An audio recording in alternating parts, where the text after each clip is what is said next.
Assalamu alaikum or rahmatullah. HSC 2024 English second paper.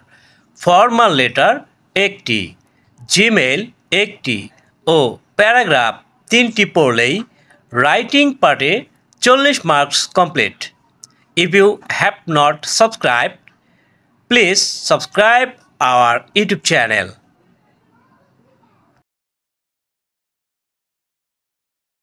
তো ভিডিওর ইন্ট্রোর মাধ্যমে তোমরা জেনে গেলে আজকের ভিডিওটি কি নিয়ে। তো ফর্মাল লেটার মানে হচ্ছে কি অ্যাপ্লিকেশন। হ্যাঁ, তো একটা মাত্র ফরম্যাট দিয়ে তুমি যে কোনো ফর্মাল লেটার পরীক্ষা লিখে ফেলতে পারবে। নাম্বার 1 যেমন স্টাডি ট্যুর বা পিকনিক, স্টাডি ট্যুর অথবা পিকনিক। এরপরে ডিবেটিং ক্লাব লিখতে পারবে, কম্পিউটার ক্লাব লিখতে পারবে, সেটিং আপ এ ক্যান্টিন লিখতে পারবে, ইনক্রিজিং লাইব্রেরি ফ্যাসিলিটিস লিখতে পারবে, স্টেজ আর ড্রামা, তারপরে মাল্টিমিডিয়া ক্লাসরুম লিখতে পারবে, সাউন্ড সিস্টেম ক্লাসরুম লিখতে পারবে, ট্রান্সফার সার্টিফিকেট লিখতে পারবে, টেস্টিমোনিয়াল লিখতে পারবে, এরপরে গ্র্যান্ড ফ্রেশার্স রিসেপশন চলে আসলে লিখতে পারবে, হেল্প ফ্রম পুয়ার ফান্ড লিখতে পারবে, স্কলারশিপ লিখতে পারবে, relief goods for flood affected people লিখতে পারবে, medical aid for flood affected people লিখতে পারবে, কনস্ট্রাক্ট বা repair a bridge, road, canal লিখতে পারবে, seat in the school, college, hostel, যাই আসুক লিখতে পারবে। তো এখানে 17টা লিস্ট দেওয়া থাকলেও এর মানে এই নয় যে 17টাই লিখতে পারবে। যাবতীয় যত ফর্মাল লেটার আছে এই পৃথিবীতে সবগুলো ফর্মাল লেটার তুমি এই একটা মাত্র ফরম্যাট দিয়ে লিখে ফেলতে পারবে। ঠিক আছে, ওকে। আচ্ছা দেখো যে ডেট, প্রথমত তুমি যেদিন এই ফর্মাল লেটার লিখতেছো সেই দিনকার ডেট দিয়ে দিবে। যেমন এখানে একটা ডেট দেওয়া হয়েছে 23 জানুয়ারি 2024। ওকে, তো তুমি যেদিন এই অ্যাপ্লিকেশনটা লিখবে সেদিনকার ডেট দিয়ে দিবে। আচ্ছা, এরপর যদি তোমাকে বলা হয় হেডমাস্টারের কাছে লেখার জন্য, তাহলে দি হেডমাস্টার, প্রিন্সিপালের কাছে লিখতে বললে দি প্রিন্সিপাল, ডিসির কাছে লিখতে বললে দি ডিসি, তারপর চেয়ারম্যানের কাছে লিখতে বললে দি চেয়ারম্যান। এরপরে ইউএনওর কাছে লিখতে বলতে পারে তাহলে দি ইউএনও মানে কি যে উপজেলা নির্বাহী অফিসার। ওকে ওকে আচ্ছা, এরপরে দি টিএনও, থানা নির্বাহী অফিসার। আচ্ছা, হেডমাস্টারের কাছে লিখতে বলে তো অবশ্যই স্কুলের নাম হবে, আর প্রিন্সিপালের কাছে লিখতে বলে তো অবশ্যই কলেজের নাম হবে, ডিসির কাছে লিখতে বললে, ইউএনের কাছে লিখতে বললে, টিএনের কাছে লিখতে বললে উপজেলার নাম হবে, মানে তোমার যে থানা আছে সেই থানার নাম হবে।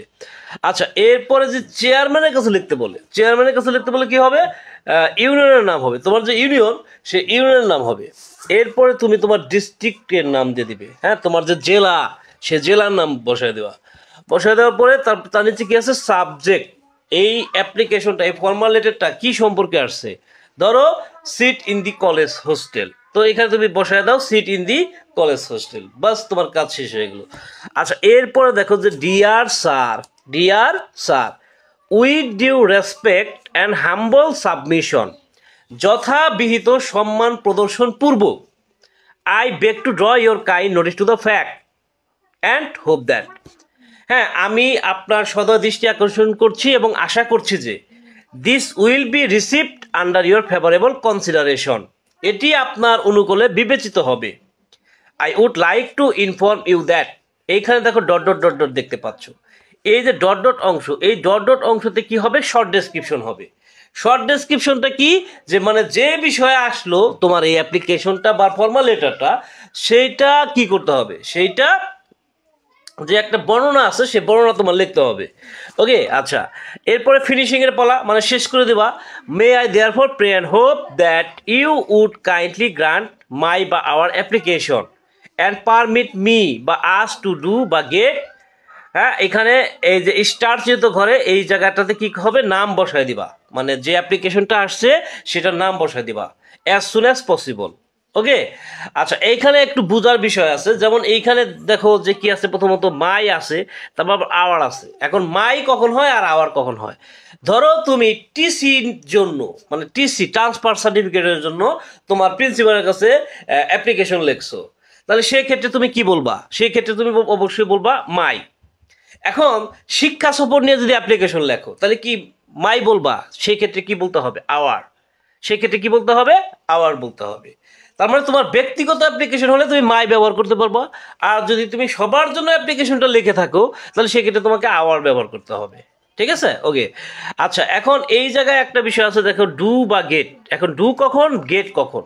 হ্যাঁ, ডু হবে যখন ধরো তুমি তোমার প্রিন্সিপালের কাছ থেকে তোমার পড়াশোনার জন্য কোনো কিছু নিতেছো, যেমন টিসি নিতেছো বা টেস্টিমোনিয়াল নিতেছো, তাহলে সেই ক্ষেত্রে তুমি গেট দিবা। বা ত্রাণ নিতে হবে, ত্রাণ সামগ্রী নিতেছো প্রিন্সিপালের কাছ থেকে, তাহলে সেই ক্ষেত্রে তোমাকে কি করতে হবে, গেট ব্যবহার করতে হবে। এখন ধরো শিক্ষা সফর, তাহলে সেই ক্ষেত্রে শিক্ষা সফর যদি করতে চাও, হ্যাঁ, তাহলে সেক্ষেত্রে ডু ব্যবহার করতে হবে। তার মানে এখানে ডু বা গেট এটা অ্যাপ্লিকেশন অনুযায়ী তুমি বসায় দিবা অ্যাজ সুন অ্যাজ পসিবল। হ্যাঁ, এরপর দেখো ইওর ফেথফুলি দেওয়া আছে। এরপরে এই জায়গায় তুমি তোমার নাম ব্যবহার করবে, তোমার ক্লাস বসায় দিবা, তুমি যে ক্লাসের স্টুডেন্ট সেটা বসায় দিবা। হ্যাঁ, তারপরে রোল নাম্বার বসায় দিবা, সেকশন বসায় দিবা। ওকে, আচ্ছা, এখানে তোমার ক্লাসটা আসলে মূলত কি হবে, তোমার ক্লাস হবে কি, হ্যাঁ 12 দিবা, তোমার ক্লাসটা দিবা কি 12। তোমার ক্লাস কিন্তু এখানে এইচএসসি লেখা যাবে না, এই জায়গায় দিতে হবে কি 12, মানে দ্বাদশ। এই জায়গাটাতে তোমার কি করতে হবে, যে এখানে লিখতে হবে 12। ওকে, এই জায়গাটাতে লিখবা কি 12, মানে কি দ্বাদশ। হ্যাঁ, এখানে তো এইচএসসি কিন্তু তোমার ক্লাস না, এইচএসসি কিন্তু তোমার ক্লাস না, এটা জাস্ট একটা পাবলিক পরীক্ষা, কিন্তু তোমার ক্লাস কি 12। ঠিক আছে, এখানে কিন্তু ভুলেও তুমি এইচএসসি কথাটা লিখবা না। এরপর রোল, সেকশন এগুলো দিয়ে দিবা অবশ্যই। আচ্ছা, এরপর এটা যদি তোমার ব্যক্তিগত হয়, ব্যক্তিগত অ্যাপ্লিকেশন হয়, তাহলে এরকম। আর যদি ব্যক্তিগত না হয়, তাহলে সেই ক্ষেত্রে এখানে তুমি তোমার আগের মতোই এখানে তুমি তোমার নাম ব্যবহার করবা। তারপরে on the behalf of the students, হ্যাঁ, ছাত্রছাত্রীর পক্ষে, হ্যাঁ, বা পিপল, লোকজনের পক্ষে, জনগণের পক্ষে। তারপরে ভিলেজ বসায় দিবা, ইউনিয়ন বসায় দিবা, উপজেলা বসায় দিবা, আর ডিস্ট্রিক্ট বসায় দিবা। এখন কথা হচ্ছে শর্ট ডেসক্রিপশন। শর্ট ডেসক্রিপশন কোথায় লাগবে, এই যে এই জায়গাটাতে তোমার কি লাগবে, শর্ট ডেসক্রিপশন লাগবে। এই জায়গাটাতে তোমার শর্ট ডেসক্রিপশন মানে সংক্ষিপ্ত বর্ণনা বসায় দিতে হবে।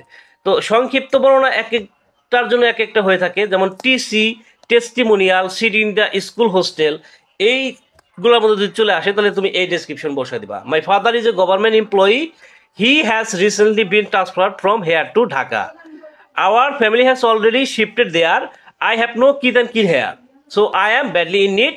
এইখানে জাস্ট নামটা বসায় দেবা, যে অ্যাপ্লিকেশন, যেমন টিসি, এখানে টিসি বসায় দাও, বা টেস্টিমোনিয়াল বসায় দাও, বা seat in the college hostel, তাহলে সিট ইন দ্য কলেজ হোস্টেলটা বসায় দাও।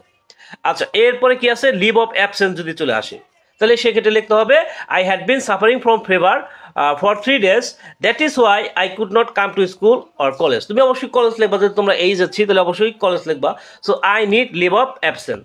ওকে, এইটুক বসাই দিলেই হয়ে যাবে ওই ডেসক্রিপশনের জায়গায়। এরপর remission of delay fine, my father is a government employee, he had been going to Sylhet for 3 months, that is why we are unable to pay tuition fees.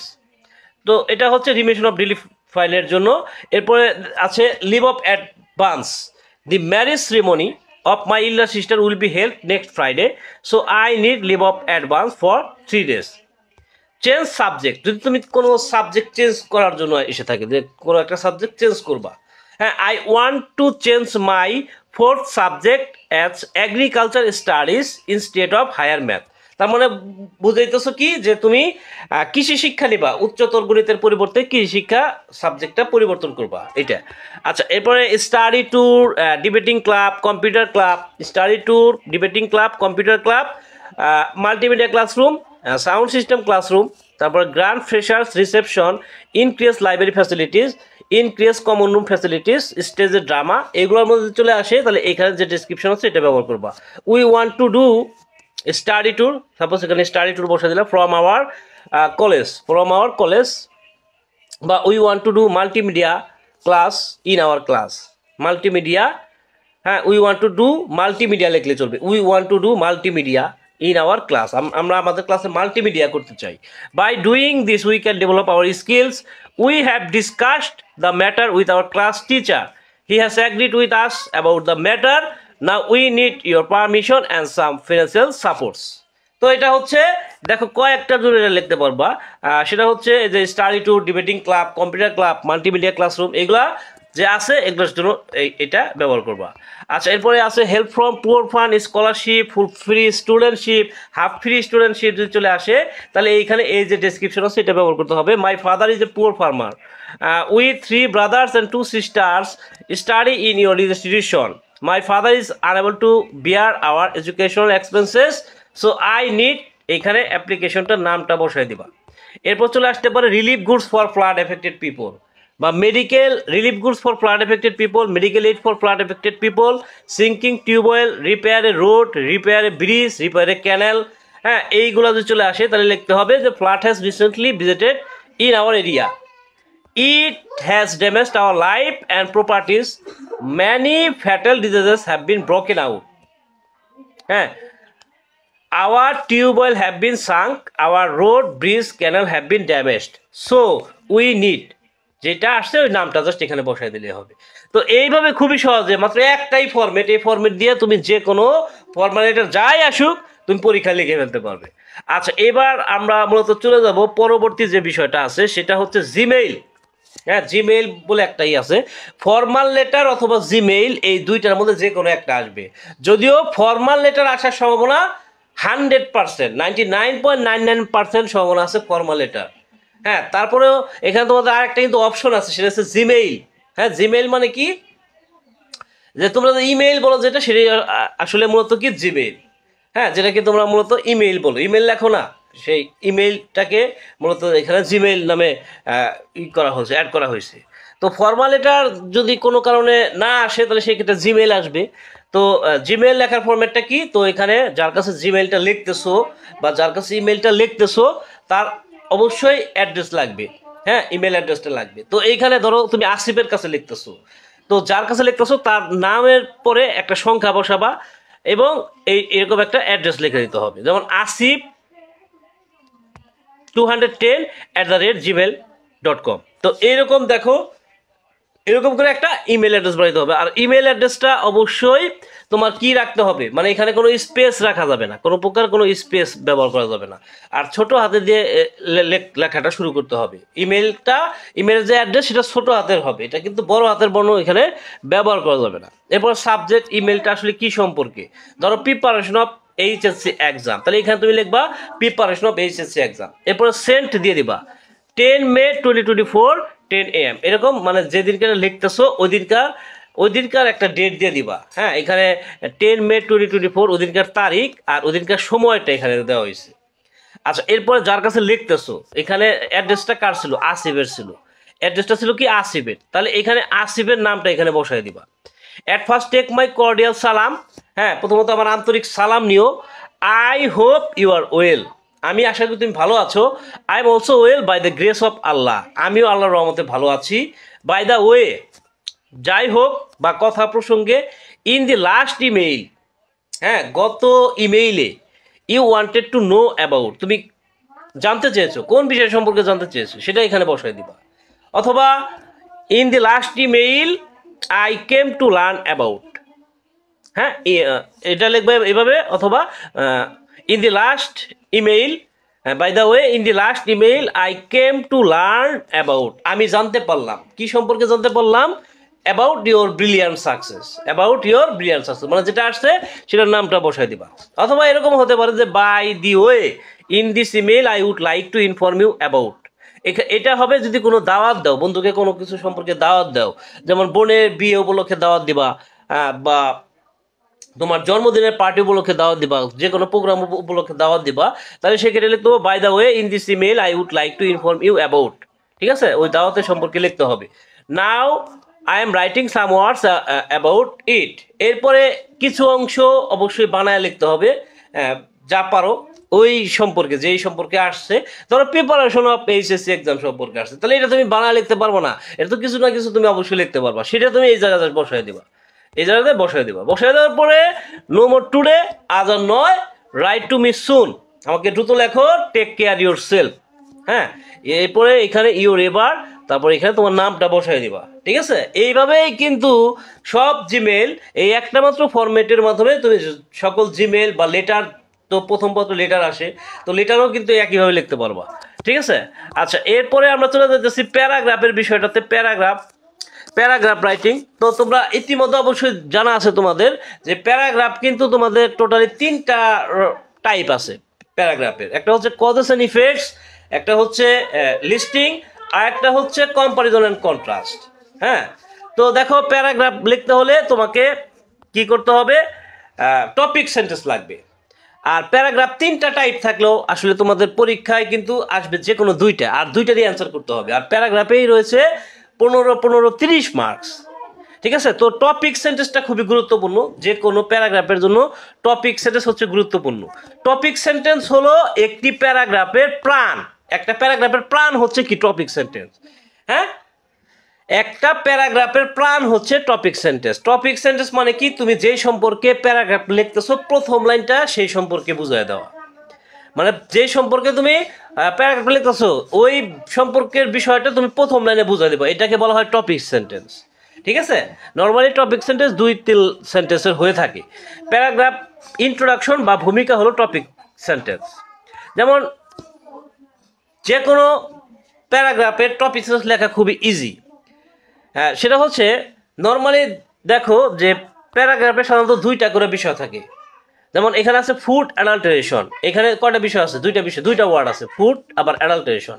Climate change, আবার আছে ট্রাফিক জ্যাম, তারপরে ইপ teasing 2টা করে আছে, street accident 2টা করে আছে, early marriage 2টা করে আছে, ফিমেল এডুকেশন 2টা করে আছে, প্রাইস হাইক 2টা করে আছে, এনভায়রনমেন্ট পলিউশন 2টা করে আছে, ট্রি প্লান্টেশন 2টা করে আছে। এরকম ম্যাক্সিমাম প্যারাগ্রাফে কি 2টা করে বিষয় থাকে। মানে একটা প্যারাগ্রাফের ওয়ার্ড মূলত দুইটা হয়ে থাকে। ঠিক আছে, তো এরকম করে 2টা থাকলে তাহলে টপিক সেন্টেন্স খুবই সহজ। প্রথমত প্যারাগ্রাফের নামটা বসাবা, তারপর ইজ বসাবা, তারপরে দ্বিতীয় যে ওয়ার্ডটা থাকবে সেটা বসাবা, তারপরে অফ বসাবা, তারপর প্রথম ওয়ার্ড বসাবা। এই স্ট্রাকচার মেনটেন করে তুমি কিন্তু যে কোনো প্যারাগ্রাফের প্রথম লাইন বা টপিক সেন্টেন্স লিখে ফেলতে পারো। যেমন এখানে আছে food adulteration is the adulteration of foods, climate change is the change of climate, traffic jam is the jam of vehicles, ইপ teasing is teasing of ifs, street accident is the accident of streets, early marriage is marriage at early age, female education is the education of girls, price hike is high rate of goods, environment pollution is the pollution of environment, tree plantation is the plantation of trees। ঠিক আছে, এইভাবে তুমি কিন্তু যে কোনো সেন্টেন্সেরই যে কোনো প্যারাগ্রাফি topic sentence লিখে ফেলতে পারো। আচ্ছা, এখন কথা হচ্ছে ব্যাড সাইড বা কজেস অ্যান্ড ইফেক্টস প্যারাগ্রাফটা তোমাদের মধ্যে শেয়ার করতেছি। ব্যাড সাইডস বা কজেস অ্যান্ড ইফেক্টস প্যারাগ্রাফ, তুমি এই যে ফরম্যাট, এই ফরম্যাট দিয়া তুমি কি লিখতে পারবা? যে কোনো ব্যাড সাইড প্যারাগ্রাফ লিখতে পারবা বা কজেস অ্যান্ড ইফেক্টস প্যারাগ্রাফটা লিখতে পারবা। যেমন লোডশেডিং লিখতে পারবা, ট্রাফিক জ্যাম লিখতে পারবা, প্রাইস হাইক লিখতে পারবা, ডিফরেস্টেশন লিখতে পারবা। এইগুলা কি? এগুলো হচ্ছে প্রবলেম, এক একটা প্রবলেম। যত প্রবলেম রিলেটেড প্যারাগ্রাফ আছে সেগুলোকে বলা হয় ব্যাড সাইড প্যারাগ্রাফ বা কজেস অ্যান্ড ইফেক্ট প্যারাগ্রাফ। আর এইখানে যে ফরম্যাটটা আমি তোমাদের মধ্যে শেয়ার করতেছি, এই ফরম্যাট দিয়া তুমি সকল ব্যাড সাইড লিখে ফেলতে পারবে এবং সেটা মানসম্মত হবে। হ্যাঁ, অনেকে অনেক ফরম্যাট তোমাদের সংগ্রহে থাকতে পারে, বাট সেটা মানসম্মত কিনা সেটা একটু ভালো করে বিবেচনা করে দেখবা যে এটা আসলে মানসম্মত কিনা। হ্যাঁ, আবার অনেক প্যারাগ্রাফের ভাষা অনেক কঠিন হয়ে থাকে। তো আমি যে প্যারাগ্রাফ লিখি সেটা ভাষা অত্যন্ত সহজ করার চেষ্টা করি সবসময়। এরপর কোভিড-19 লিখতে পারবে, ড্রাগ এডিকশন লিখতে পারবে, এনভায়রনমেন্ট পলিউশন লিখতে পারবে, ফেলার ইন ইংলিশ লিখতে পারবে, এয়ার পলিউশন লিখতে পারবে, ওয়াটার পলিউশন, আর্থ কোয়াক, হ্যাঁ এরকম, কপিং ইন এক্সাম, ইলিটারেসি, হ্যাঁ তারপরে তোমার ডেঙ্গু ফিভার লিখতে পারবা, তারপরে আর্লি ম্যারেজ লিখতে পারবা, arsenic, river pollution, flood, natural calamities. এইগুলো সবই হচ্ছে সমস্যা, এক একটা সমস্যা। তো সমস্যা যে প্যারাগ্রাফটাই হচ্ছে কজেস অ্যান্ড ইফেক্ট। তো যে প্যারাগ্রাফটাই আসুক তার নামটা বসা দিবা, টপিক সেন্টেন্সটা আগে লিখবা, টপিক সেন্টেন্সটা আগে লিখবা, তারপর যে আসলে মূলত ফরম্যাটটা আছে ফরম্যাটটা ব্যবহার করবা। ঠিক আছে, টপিক সেন্টেন্স লেখার পরে তুমি জাস্ট এখানে কি আছে, ইট is a common affair of the world, it is a common affair of the world, এটা পৃথিবীর একটা সাধারণ বিষয়। ইট ইজ এ সিরিয়াস কনসার্ন, হ্যাঁ এটা একটা মারাত্মক বিষয়। ঠিক আছে, ইট ইজ এ সিরিয়াস কনসার্ন, এটা একটা মারাত্মক বিষয়। তারপর এখানে নাম, প্যারাগ্রাফের নাম বসায় দাও। যেমন সাপোজ ধরো climate change has become a common incident of our day to day life, অর্থাৎ জলবায়ু পরিবর্তন আমাদের দৈনন্দিন জীবনে একটা সাধারণ ঘটনা। It is increasing day by day, এটি দিনে দিনে বৃদ্ধি পাচ্ছে। Climate change creates other concerns too, climate change অন্যান্য সমস্যাগুলোর সৃষ্টি করে। It is out of control now, it is out of control now, এটা এখন নিয়ন্ত্রণের বাইরে। Every day the dailies publish news on it, প্রতিদিন দৈনন্দিনগুলো এ নিয়ে সংবাদ প্রচার করে।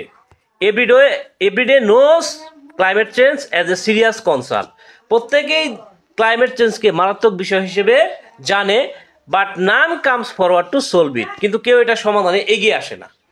এরপরে ধরো এখানে climate change is not only a national concern but also a global concern, climate change, জলবায়ু পরিবর্তন একটা জাতীয় বিষয়ই নয়, এটা একটা আন্তর্জাতিক বিষয়ও। Our Asia continent is blessed with this, আমাদের যে এশিয়া মহাদেশ আছে এটাতে জর্জরিত আর কি। In our country this is so acute that we can not cope with it, আমাদের দেশে এটা এতই তীব্র যে আমরা এর সাথে পেরে উঠি না, এটাকে সামলাতে পারি না। There are many reasons of it, এটার পেছনে অনেকগুলো কারণ রয়েছে। Illegal and selfish people are mostly responsible for it, হ্যাঁ, অসৎ এবং স্বার্থপর যে লোকেরা আছে তারাই বেশিরভাগ ক্ষেত্রে এটার জন্য দায়ী। The unconscious people are also responsible for it, অসচেতন লোকেরাও এর জন্য দায়ী। The general people are the worst sufferers on it, অর্থাৎ যারা হচ্ছে জেনারেল লোক তারা এটার জন্য সবচেয়ে বেশি ভুক্তভোগী। আচ্ছা, এরপরে কি আছে যে আবার স্টার চিহ্নিত ঘর, এখানে নামটা বসাই দিবা যে climate change is a great hindrance of our social developments. Climate চেঞ্জে আসুক বা যাই আসুক সমস্যা দিতে সেটা নামটা বসাই দিতে হবে। হ্যাঁ, তো এখানে বলা হইতেছে যে ক্লাইমেট চেঞ্জ হচ্ছে আমাদের সামাজিক উন্নতির পথে বাধা, সামাজিক উন্নতির জন্য বাধা। ইট ইজ এ কার্স, এটা একটা অভিশাপ। The sufferings of the people on it know no bound, হ্যাঁ, অর্থাৎ লোকেদের এতে যে একটা ভোগান্তি আছে এটার সীমা নাই। If it is going on continuously, যদি এটা এভাবেই চলতে থাকে, our life will be between the Devil's and deep sea, হ্যাঁ, আমাদের জীবন দুর্দশাগ্রস্ত হবে।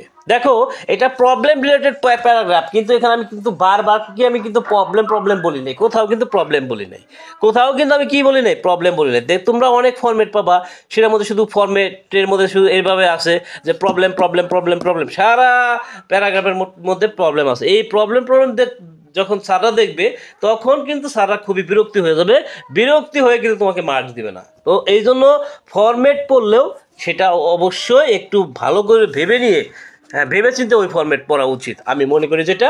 So we are crying need to solve ইট, তাই আমাদের কি উচিত, এটা ক্রাইং নিড, এটা সমাধান করার জরুরি হয়ে পড়ছে। But it is not an easy task, কিন্তু এটা আসলে সহজ কাজ নয়। Because nothing is done over night, কারণ রাতারাতি তো আর কোনো কিছুই হয় না। Our combined attempts can play effective roles to solve this, আমাদের সম্মিলিত প্রচেষ্টা কার্যকরী ভূমিকা পালন করতে পারে এটা সমাধান করতে।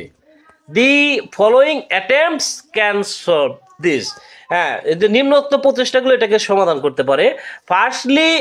Firstly we can make awareness of the people, প্রথমত আমরা লোকেদেরকে সচেতন করতে পারি।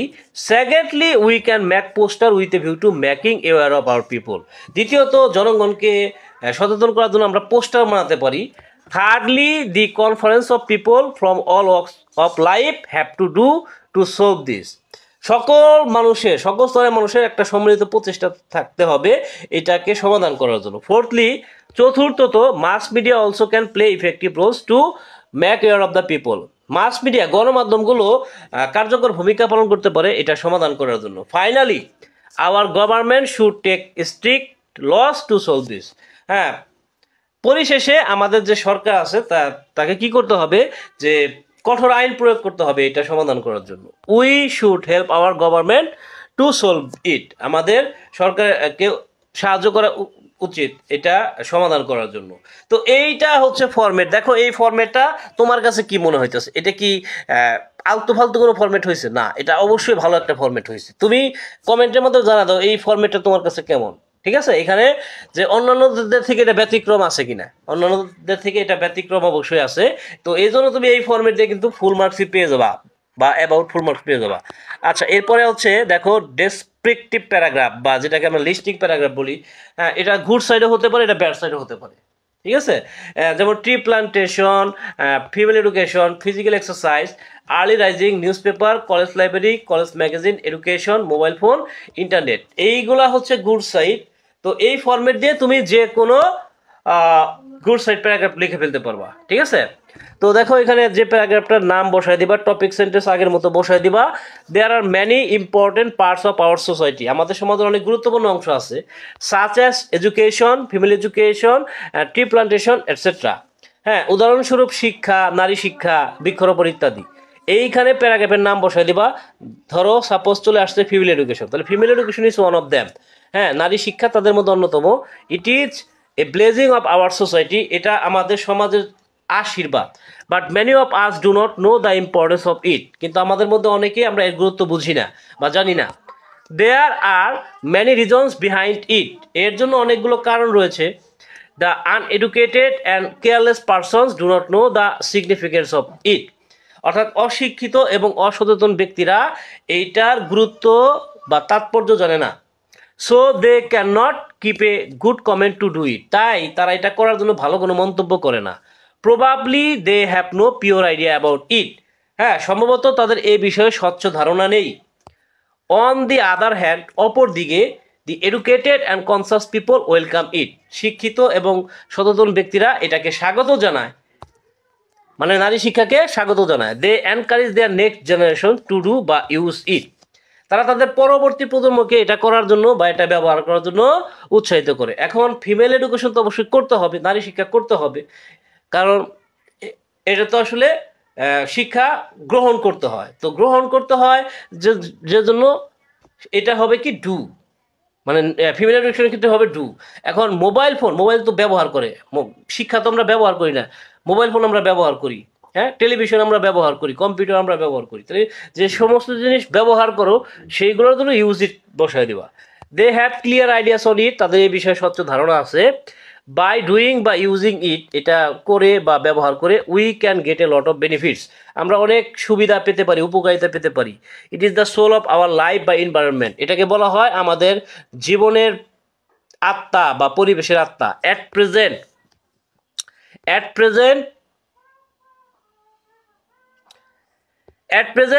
এখানে কি দিবা, এইখানে নামটা বসায় দিবা। অ্যাট প্রেজেন্ট ধরো এখানে কি আসলো, এখানে আসলো তোমার female education. At present female education, at present female education is a crying need of our society, বর্তমানে নারী শিক্ষা হচ্ছে আমাদের সমাজের জরুরি বিষয়। তারপরে কি আছে, so we should make the best use of it, তাই আমাদের উচিত এটার যথাযথ ব্যবহার করা। It has no harmful effects in our life, হ্যাঁ আমাদের জীবনে এটার ক্ষতিকর কোনো প্রভাব নাই। But the confirmation of it is not easy task, কিন্তু এটার যে সুনিশ্চয়তা এটা সহজ কাজ নয়। আচ্ছা এরপরে কি আছে, আচ্ছা টাস্ক কথাটা দুইবার উঠছে, একবার দিবা। The newcomers may face many problems, হ্যাঁ নতুন যারা তারা অনেক সমস্যার মুখোমুখি হতে পারে। When they will decide to do বা ইউজ ইট, যখন তারা এটা করতে চাবে বা এটা ব্যবহার করতে চাবে। If we have a strong determination, যদি আমাদের মজবুত কি থাকে, মজবুত সংকল্প থাকে, দৃঢ় সংকল্প থাকে, we can overcome hour problems, আমরা আমাদের সমস্যার সমাধান করতে পারি। বাই ফলোয়িং সাম ইনস্ট্রাকশনস, কিছু নির্দেশনা মেনে উই ক্যান কনফার্ম ইট, আমরা এটা নিশ্চিত করতে পারি। Firstly we can make a goal, প্রথমত আমরা একটা লক্ষ্য নির্ধারণ করতে পারি। Secondly we can keep it up, দ্বিতীয়ত আমরা এটিকে ধরে রাখতে পারি। Thirdly we can inform the people who have a vague idea on it, তৃতীয়ত আমরা তথ্য দিতে পারি ওই সমস্ত লোকেদের যাদের এই সম্পর্কে প্রচলিত ধারণা আছে, প্রাচীন ধারণা আছে। ফোর্থলি চতুর্থত our guardians and teachers can play effective roles to ensure it, হ্যাঁ চতুর্থত আমাদের অভিভাবক এবং শিক্ষকরা গুরুত্বপূর্ণ ভূমিকা পালন করতে পারে এটা সুনিশ্চিত করতে।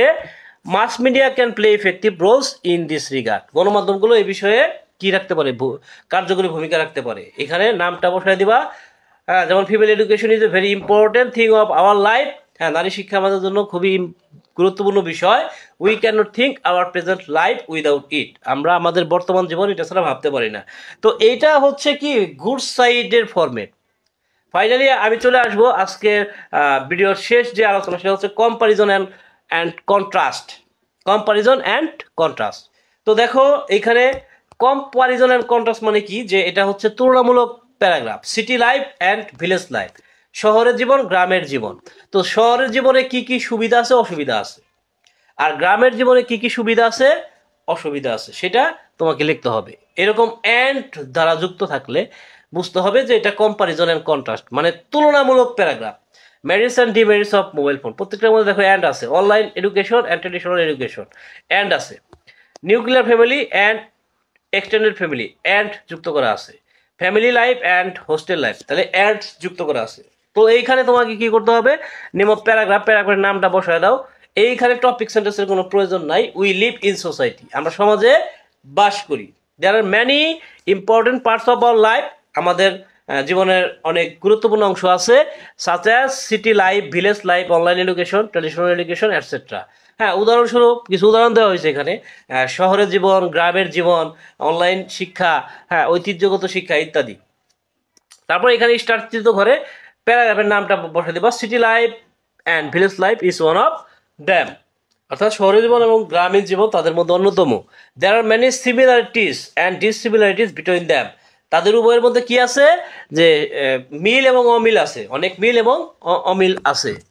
Both of them have merits and demerits too, উভয়ের মধ্যে সুবিধা অসুবিধাও আছে। এখন তোমাকে প্রথম যেটা বিষয়, মানে যেটা সবচেয়ে ভালো সুবিধা পাওয়া যায় যেটা থেকে, সেটা বর্ণনা করতে হবে। যেমন শহরের জীবন থেকে বেশি সুবিধা পাওয়া যায়, তো এই জন্য শহরের জীবনটা আগে বর্ণনা করো, যে city life is the blazing of modern science. হ্যাঁ, অর্থাৎ শহরের জীবন হচ্ছে আধুনিক বিজ্ঞানের আশীর্বাদ, আধুনিক বিজ্ঞানের আশীর্বাদ। It is the wonder of modern science, এটা হচ্ছে বিজ্ঞানের বিস্ময়কর আবিষ্কার। It has made hour life বা এডুকেশন বা কমিউনিকেশন ইজিয়ার, এটা আমাদের জীবন, আমাদের শিক্ষা বা আমাদের যোগাযোগকে সহজ করেছে। এখন এটা যখন যে বিষয়ের সাথে যায়, যে ধরো শিক্ষা রিলেটেড তাহলে শিক্ষা দিবা, লাইফ রিলেটেড লাইফ দিবা, আর কমিউনিকেশন যোগাযোগের সাথে যায় তাহলে যোগাযোগ রিলেটেড হলে ওইটা দিতে হবে। Now we can easily find our necessary items by dint of, এখানে সিটি লাইফ কথাটা বসে দাও। এখন আমরা আমাদের প্রয়োজনীয় উপাদানগুলো, প্রয়োজনীয় বিষয়গুলো আমরা এর মাধ্যমে পেয়ে থাকি। এভরিথিং ইজ অ্যাভেলেবল হেয়ার, প্রতিটি জিনিস এখানে সমৃদ্ধ। We can get a lot of facilities of the help of city life, আমরা শহরের জীবনের সহযোগিতায় আমরা কি পেতে পারি, অনেক প্রচুর পরিমাণ সুবিধা পেতে পারি।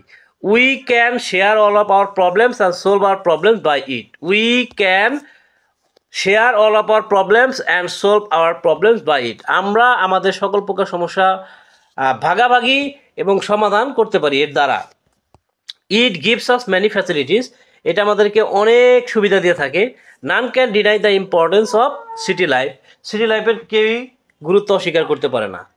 But we can also mention that, কিন্তু আমরা আরও উল্লেখ করতে পারি যে it is not out of demerit, এটা অসুবিধার বাহিরে নয়।